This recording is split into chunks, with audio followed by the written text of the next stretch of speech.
بے پرواہی سے جواب دیا، اپنے بادشاہ سے کہو کہ ادب آداب کا خیال رکھنے کی امید ان لوگوں سے کرے جنہیں اس سے انعام حاصل کرنے کا لالچ ہو۔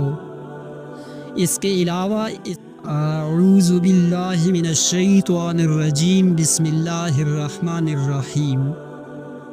بیان کیا جاتا ہے کہ ایک بادشاہ شکار کے لیے نکلا۔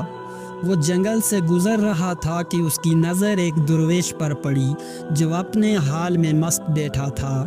بادشاہ اس درویش کے قریب سے گزرا، لیکن اس نے آنکھ اٹھا کر بھی اس کی طرف نہ دیکھا، اور یہ بات بادشاہ کو بہت ناگوار گزری۔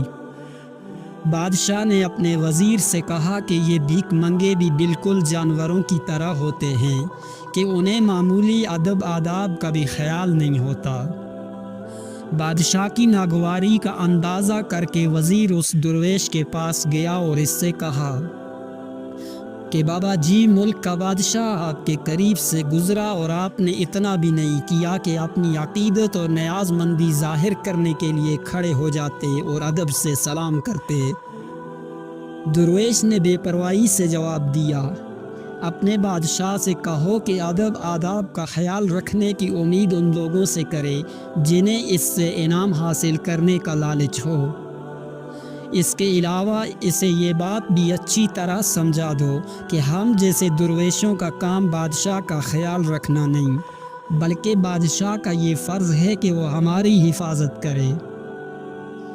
تو نے سنا نہیں کہ بھیڑیں گڈریے کی حفاظت نہیں کرتی، بلکہ گڈریا بھیڑوں کی حفاظت کرتا ہے۔ یاد رکھ، بادشاہی بھی ہمیشہ رہنے والی چیز نہیں۔ موت کے بعد بادشاہ اور فقیر برابر ہو جاتے ہیں۔ اگر تو قبر کھول کر دیکھے تو یہ بات معلوم نہ کر سکے گا کہ یہ شخص جس کی کھوپڑی کو مٹی نے کھا لیا ہے، زندگی میں کسی مرتبے اور شان کا مالک تھا۔ وزیر نے درویش کی یہ باتیں بادشاہ کو سنائیں تو اس نے ان سے نصیحت حاصل کی اور فقیر پر مہربان ہو کر اس کے پاس پہنچا اور عرض کی کہ اگر کسی چیز کی ضرورت ہو تو بیان کرو، تمہاری ہر حاجت پوری کی جائے گی۔ فقیر نے بے نیازی سے کہا، بس ایک خواہش ہے، اور وہ یہ کہ میرے پاس آنے کی تکلیف پھر کبھی نہ اٹھانا۔ بادشاہ نے کہا، اچھا، مجھے کوئی نصیحت کرو۔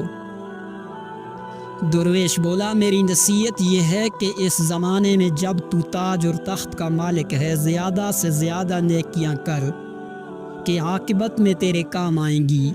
یہ تاج اور تخت ہمیشہ تیرے پاس ہی نہ رہے گا۔ جس طرح تجھ سے پہلے بادشاہ کے بعد تجھے ملا، اسی طرح تیرے بعد کسی اور کو مل جائے گا۔ نیکیاں کر لے اگر تو صاحب ثروت ہے آج، نیکیاں کر لے اگر تو صاحب ثروت ہے آج، کل نہ جانے کس کے ہاتھ آئے تیرا یہ تخت و تاج۔ حضرت سعدی رحمۃ اللہ علیہ نے اس عقائد میں یہ بات بتائی ہے کہ اپنے دل کو حرص اور لالچ سے پاک کر لینے کے بعد ہی انسان کو سچی راحت اور اطمینان حاصل ہوتا ہے۔ یہ مرتبہ حاصل ہو جائے تو خدا ایسی جرأت بخش دیتا ہے کہ وہ لاؤ لشکر رکھنے والے بادشاہوں سے بھی خوف نہیں کھاتا۔ نیز یہ کہ مالدار شخص کے لیے سب سے زیادہ نفع کا سودا نیکیاں کرنا ہے۔ اخروی زندگی میں اس کے کام اس کا یہی سرمایہ آئے گا۔